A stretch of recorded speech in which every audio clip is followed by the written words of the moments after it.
La República Islámica de Irán confirmó que bombardeó con misiles las bases militares americanas de Qatar e Irak. Ello luego que Estados Unidos se sumara a la operación militar israelí contra el programa nuclear iraní. El régimen de los ayatolás había declarado que los ataques no quedarían sin respuesta. Sobre la venganza iraní y sobre la seria posibilidad de que después de todo los bombardeos de Israel y Estados Unidos no hayan logrado el objetivo de eliminar el programa nuclear, hablaremos en esta edición de Noticias. Soy Jenny Pérez aquí en Berlín. Destacamos: Irán responde a los ataques israelíes y de Estados Unidos a sus blancos militares. Las alarmas de ataque aéreo sonaron en Israel este lunes, advirtiendo de la llegada de misiles iraníes. Ampliamos desde Tel Aviv. La OIEA, el organismo de control nuclear de la ONU, afirma que el bombardeo estadounidense contra la instalación nuclear iraní de Fordo causó daños muy significativos, pero que no pueden confirmar que esta haya sido destruida. Y Donald Trump afirmó que los propios iraníes deberían derrocar a su gobierno si éste se niega, dijo, a negociar sobre su programa nuclear y especula con un cambio de régimen en la República Islámica de Irán.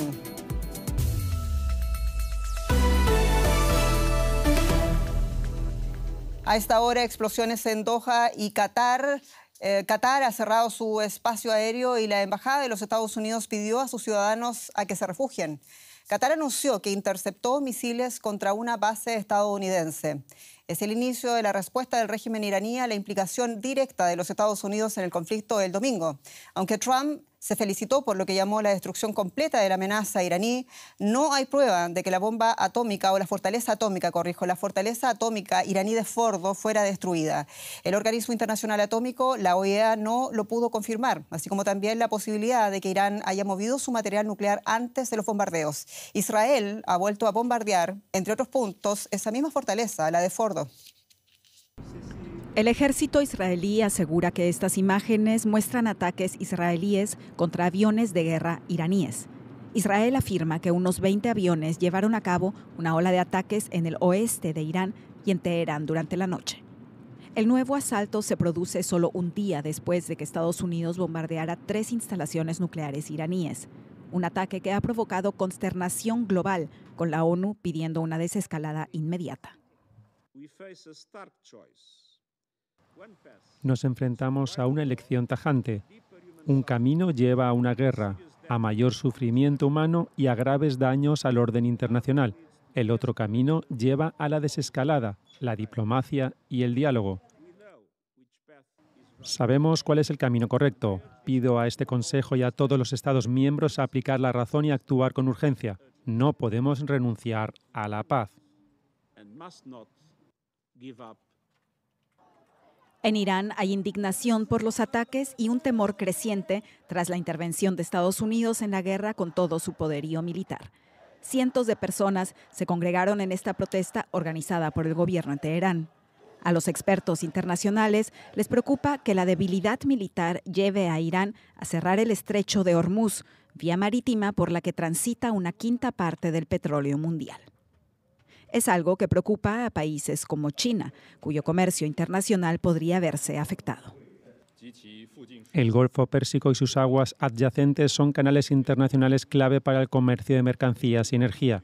Mantener la seguridad y la estabilidad en esta región es de interés global. China apela a todas las partes a reducir las tensiones para evitar que la inestabilidad regional lastre aún más el desarrollo económico global. Y no solo está en juego el comercio, también la estabilidad regional.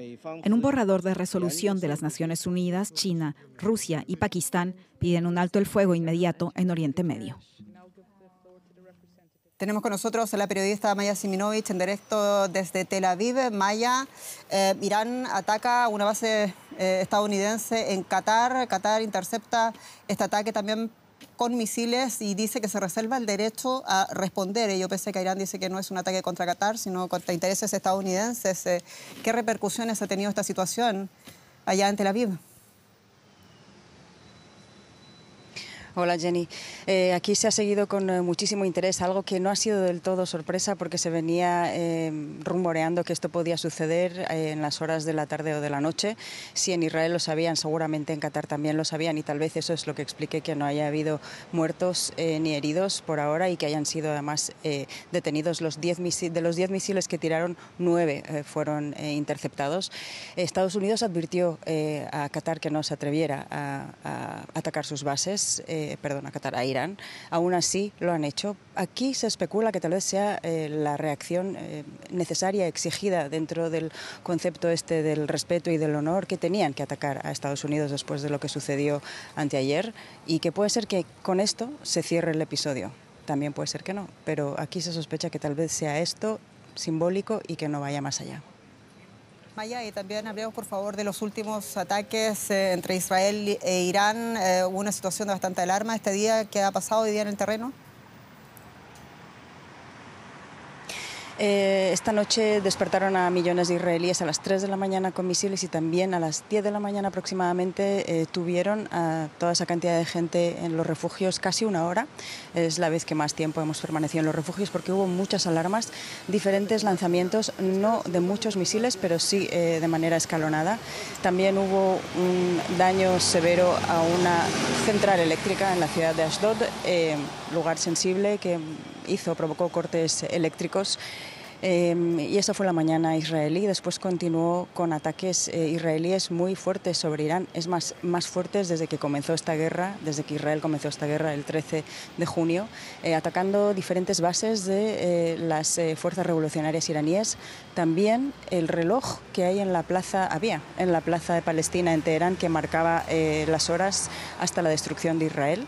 Era en 2040. También quiero decir que hubo bases, zonas militares y también cosas simbólicas como este reloj y también la puerta de una cárcel muy conocida, Evir, una cárcel en la que recluían a presos políticos sobre todo. O sea que Israel está mandando muchas señales también a los iraníes de este estilo. Maya, muy breve, el gobierno israelí ha dicho que van a seguir atacando, tú también lo confirmas, mientras tanto también Irán hace lo propio. ¿Hasta dónde va a llegar esta situación? ¿Ha puesto una línea roja el gobierno israelí en su campaña?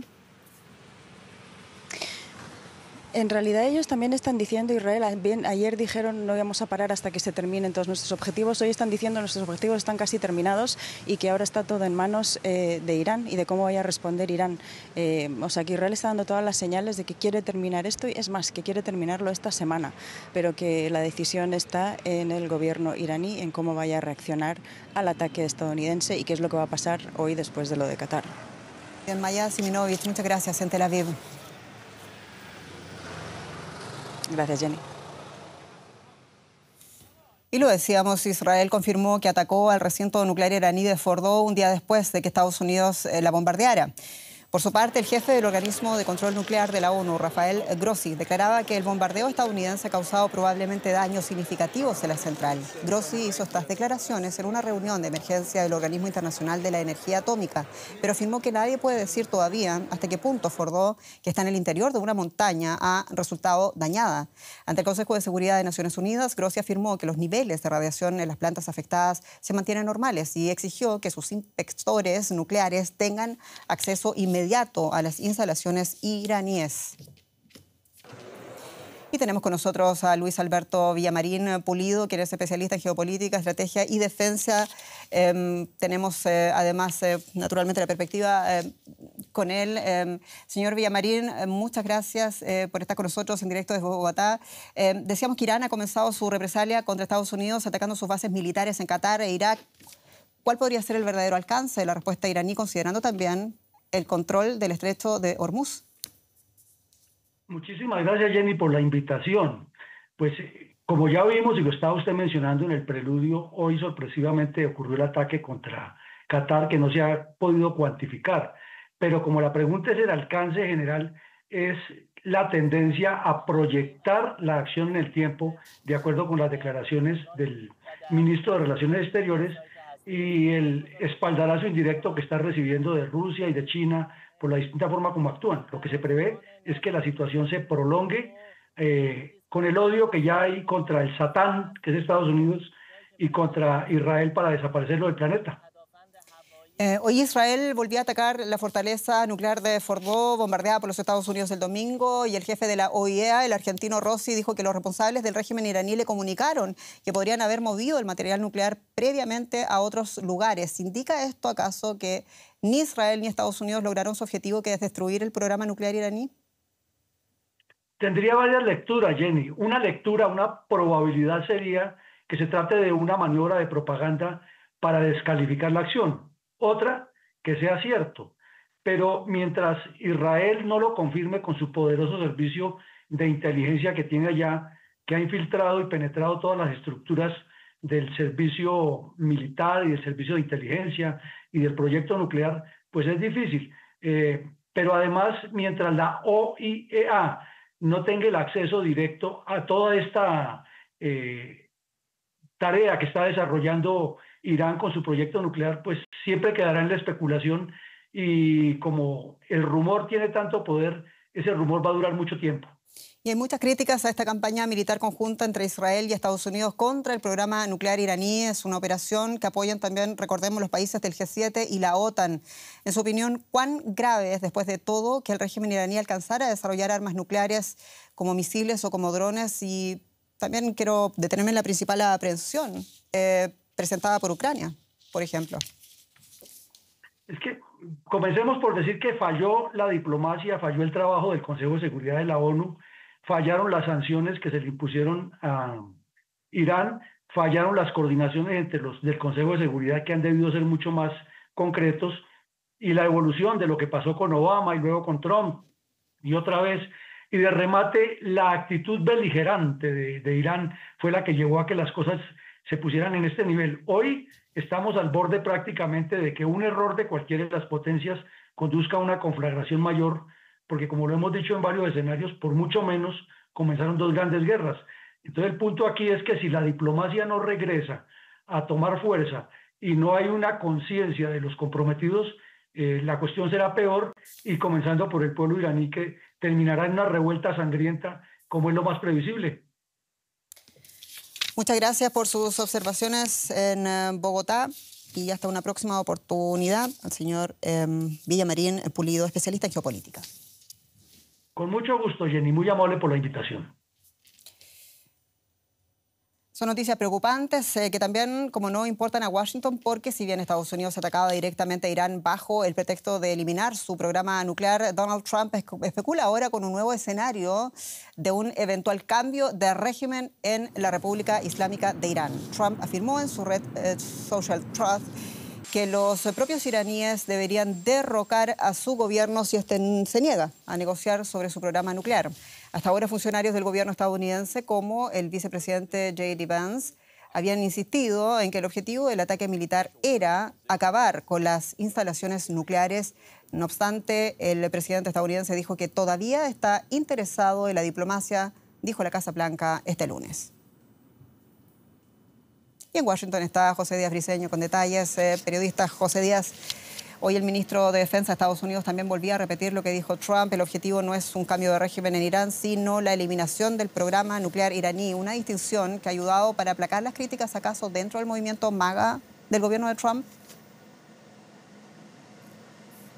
Sí, hay una clara disonancia entre este mensaje en la red social Truth Social emitido por el presidente Trump con aquellas aseveraciones tanto del ministro de la Defensa Pete Hegseth, el propio vicepresidente J.D. Vance y el propio líder de la diplomacia, el secretario de Estado Marco Rubio. Todos ellos habían afirmado que el cambio de régimen no era el objetivo del ataque de hace 2 noches por parte de la administración Trump, y sin embargo el mandatario pues lanza estas provocaciones que provocan muchas dudas sobre exactamente cuál es el fin último de su política exterior, y no ha logrado calmar las aguas al interior de aquellas voces en el Partido Republicano y su movimiento MAGA que votaron a favor de él para restringir las guerras en el exterior. Hay que decir que la oposición a un involucramiento más amplio por parte de Estados Unidos en el conflicto entre Irán e Israel es sumamente amplia. Más de 60 60% de acuerdo con las encuestas de los votantes estadounidenses. Y sin embargo, los propios miembros del gabinete estadounidense reconocen que hay limitantes a lo que Estados Unidos puede lograr, y es por eso que se interpreta el ataque de hace 2 noches como algo de precisión y estratégico para apoyar a Israel. Y según comunicó la Casa Blanca, Trump todavía está interesado en una solución diplomática. ¿Cuánto le preocupa al presidente de Estados Unidos que la respuesta iraní también incluya, además de las bases militares que hemos visto en Qatar y en Irak, el cierre del estrecho de Hormuz, el paso marítimo mundial más utilizado por los bancos tanqueros? En este caso, los temores de la Casa Blanca son más de manera indirecta, dado que obviamente al atravesar tanto crudo por ese estrecho, pues podría provocar el incremento de los precios del crudo en algunos momentos. El propio secretario de Estado, Marco Rubio, ha dicho que quien debería reclamar a Irán para no cerrar ese estrecho sería Beijing, el gobierno chino, dado que depende buena parte del petróleo iraní. El propio Marco Rubio también aseguró que habría otros países, considerando como la India, Japón o Corea, que podrían ser más afectados por el cierre del estrecho, y aseguró finalmente el propio jefe de la diplomacia estadounidense que el propio Irán no debería estar interesado en un cierre del estrecho, dado que sería básicamente un suicidio económico. José Díaz, muchas gracias en Washington. Alemania es miembro de la OTAN y aquí en Berlín hay reacciones también a esos ataques aéreos de los Estados Unidos contra instalaciones nucleares en territorio iraní. A pesar de que Alemania se esfuerza también con sus socios europeos y los países del G7, en apostar por una vía diplomática e insiste en evitar que el conflicto armado se extienda por la región, el gobierno alemán apoya la decisión tomada por Donald Trump. Las palabras del canciller federal alemán Friedrich Merz en un acto organizado por la Confederación de la Industria Alemana hoy aquí en Berlín dejan clara la posición del canciller y del gobierno alemán. Escuchemos. No tenemos ni tengo personalmente razón alguna para criticar lo que comenzó Israel hace una semana, ni tampoco para criticar lo que hizo Estados Unidos el pasado fin de semana.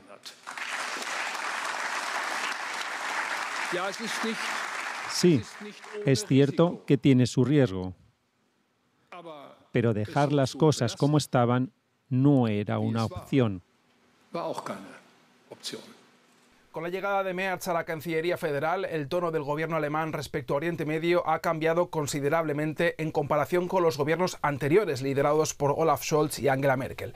Estos últimos evitaban aventurarse en declaraciones agresivas y apostaban por fórmulas más cautelosas, como la solución de los 2 estados para la cuestión palestina, el apoyo incondicional al Estado de Israel o la defensa del derecho internacional. Friedrich Merz está cambiando ahora ese guión diplomático sobre Oriente Medio.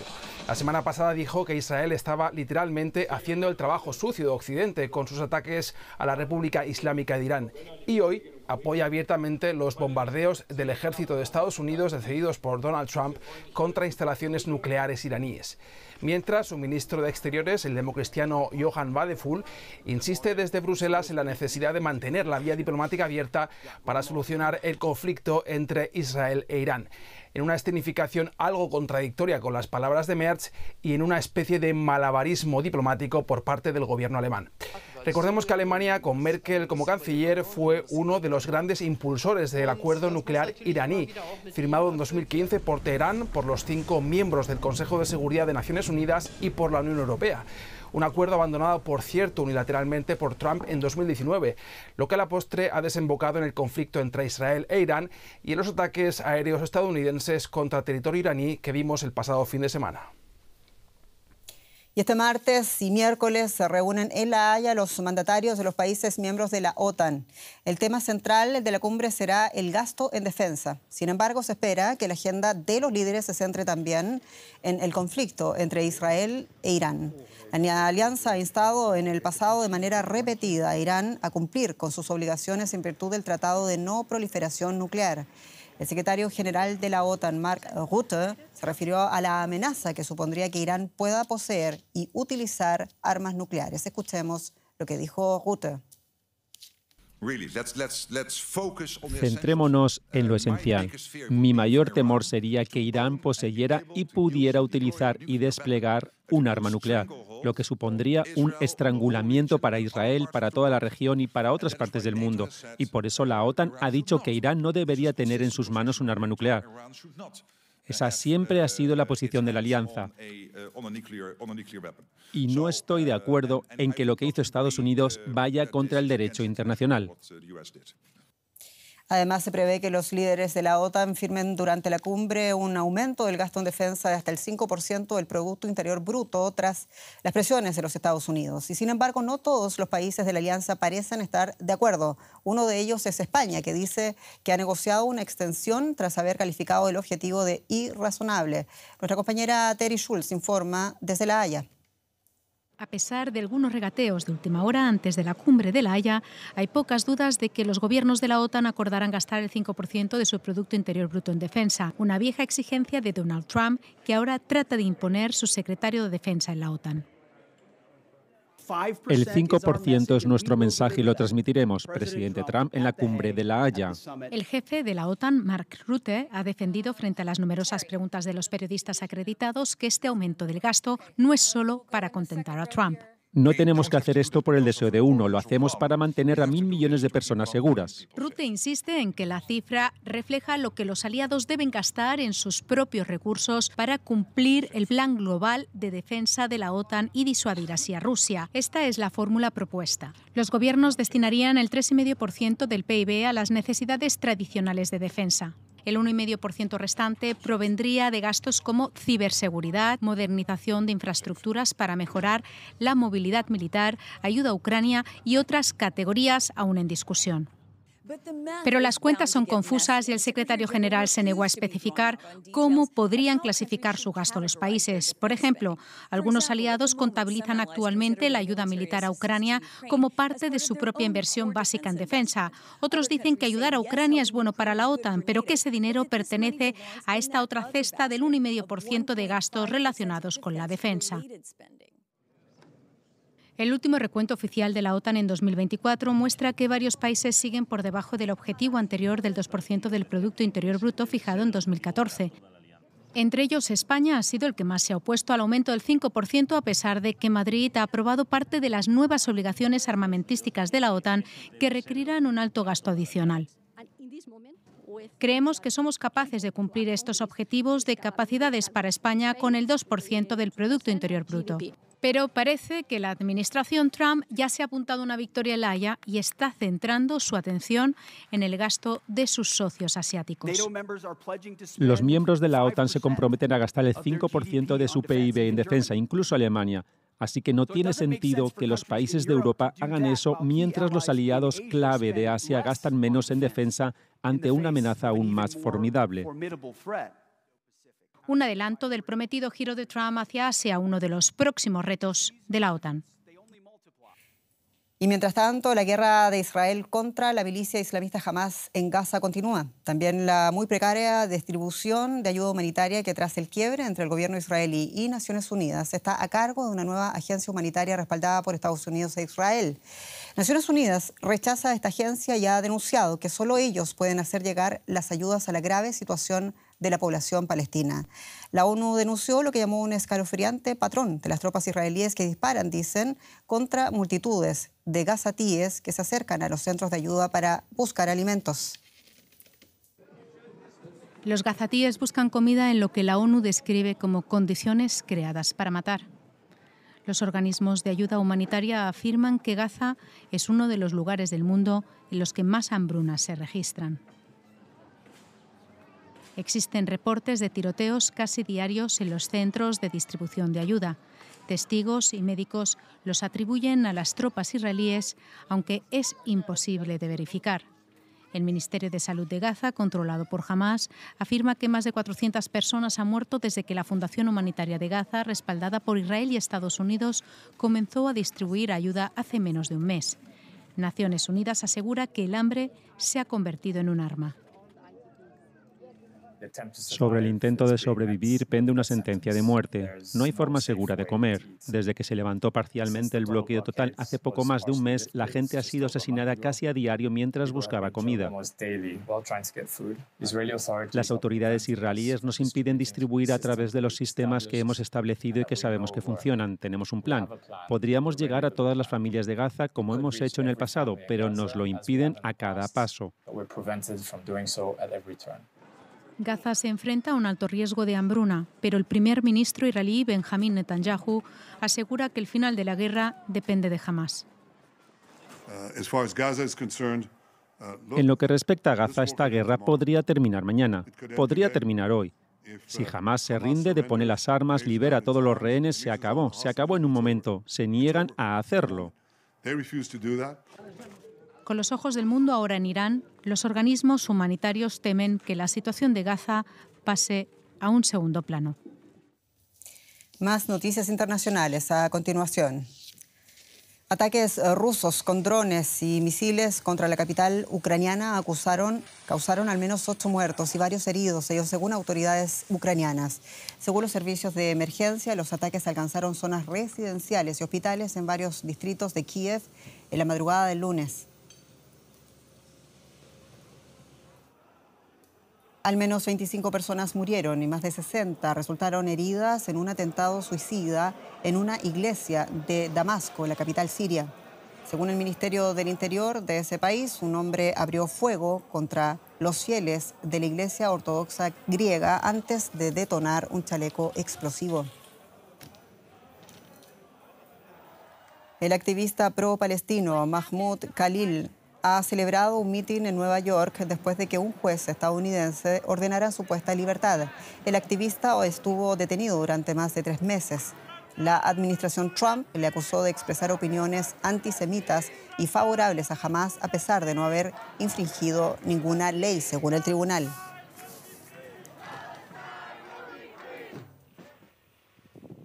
Brigadas de emergencia luchan contra incendios forestales en la isla griega de Chios, obligando a 16 residentes a evacuar sus hogares este domingo. Cerca de 140 bomberos fueron desplegados. Grecia ya sufrió su primera ola de calor este año, con temperaturas de hasta 38 grados Celsius. Y solo tiempo para despedirnos y agradecerle su sintonía. Soy Jenny Pérez, esto es Deutsche Welle. Noticias en español para ustedes desde Berlín. Muchas gracias y hasta pronto.